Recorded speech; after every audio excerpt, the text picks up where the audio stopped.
Buenos días, segunda toma del ejercicio de mallas de circuitos eléctricos 1. Se nos ha pedido calcular este circuito, la corriente I1 que está aquí y el voltaje en este nodo, en este punto. De aquí a acá el voltaje. Pues con el método de mallas lo primero que haría sería definir nuestro sentido de nuestra corriente, en este caso en el sentido de las manecillas de reloj, tanto pues a las dos mallas sería el mismo. El primer problema que tuvimos fue con el capacitor, que nos dio el signo positivo en este lado y el negativo, pero si lo hiciera de esa forma estaría en cortocircuito. En papel se podría hacer, pero en físico no se puede. Por lo tanto cambié los signos. Sería mucho más conveniente para mí.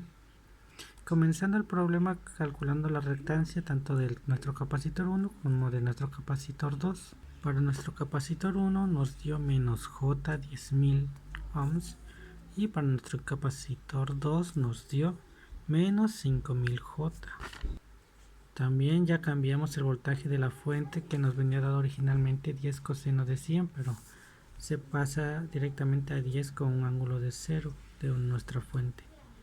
Empezando el circuito, pues vemos que nuestra corriente va negativo, negativo, más una resistencia que empieza positivo, más una capacitancia también que empieza con positivo. Todos ellos tienen corriente 1, solamente el capacitor tiene la corriente I2. Así tenemos que menos nuestra fuente, más nuestra resistencia, más nuestro capacitor da igual a 0. Despejando BS hacia el otro lado se vuelve positivo. Y ya empezamos a sustituir por sus valores reales de 10 de nuestro voltaje de fuente con un ángulo de 0 más la resistencia que vale 10.000, que está multiplicando a la corriente 1, más nuestro capacitor que vale menos 10.000 J, que a su vez tiene la corriente tanto I1 menos la corriente I2. Despejando términos semejantes y factorizando, creo, nos da nuestra ecuación 1.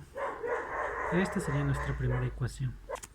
Para nuestra malla 2, pues tenemos una resistencia y dos capacitores. La resistencia 1 nada más lo circula la corriente 2. Nuestro capacitor 2 también nada más la corriente 2. Nuestro capacitor 1 siempre tendrá la corriente 2 menos la corriente I1. Aquí está.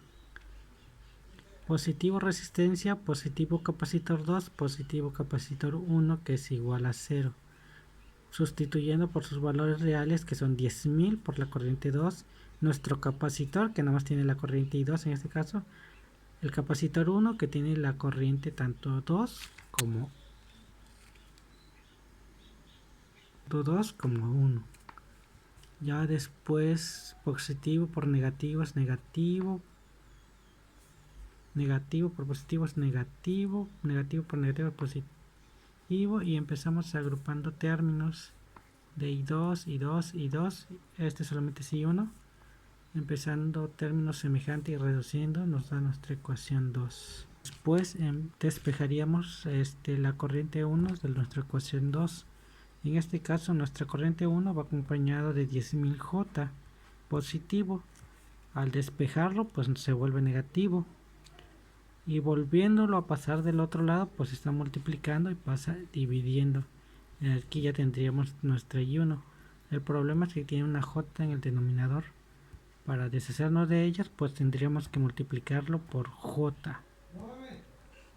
J por 10.000, J por 15.000 J, nos daría 15.000 J cuadrada y menos 10.000 J, menos 10.000 J cuadrada.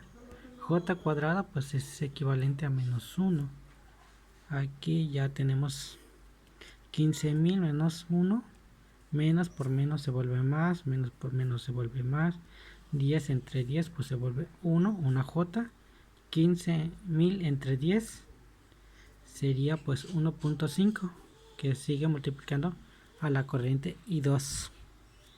Por lo tanto sería I1 es igual a 1.5 más J por la corriente 2. Después sustituiríamos esta ecuación I1 en nuestra ecuación 2. Nuestra ecuación 1 nos decía que la fuente era de 10. Esta sería nuestra primera ecuación. Aquí sustituiríamos I1. Aquí lo lo sustituimos 1.5 más j por i2.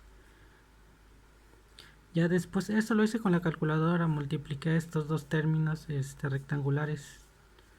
Me dio a 25.000 menos 5.000, que multiplica la corriente 2 más 10.000 j2.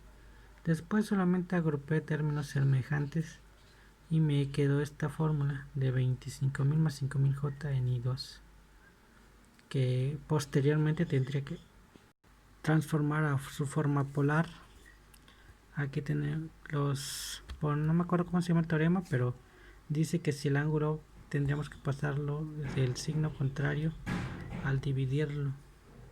Números reales se dividen y nos da 0.003 o 3 por 10 a la menos 4. Y en los ángulos pues simplemente este es positivo, pasa a negativo, y este sería nuestra corriente 2. Después sustituiríamos la corriente I2 en nuestra ecuación 1. En mi caso yo lo sustituí directamente desde esta fórmula. I1 es igual a 1.5 más j por I2 porque se me hizo más corta. Aquí está I2 y lo sustituí, todo esto lo sustituí acá. Y obviamente tuve que pasar este término a su forma polar. Y así me dio I1. Como ya tengo I1, ya tengo I2.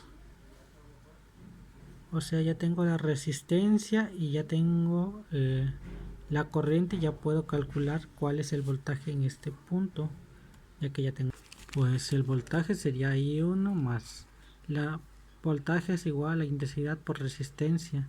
Como ya teníamos I1 que es 0.07 y ya teníamos la resistencia que era J10.000, que transformado a su forma polar pues sería 10.000 positivo por un ángulo de 90 grados.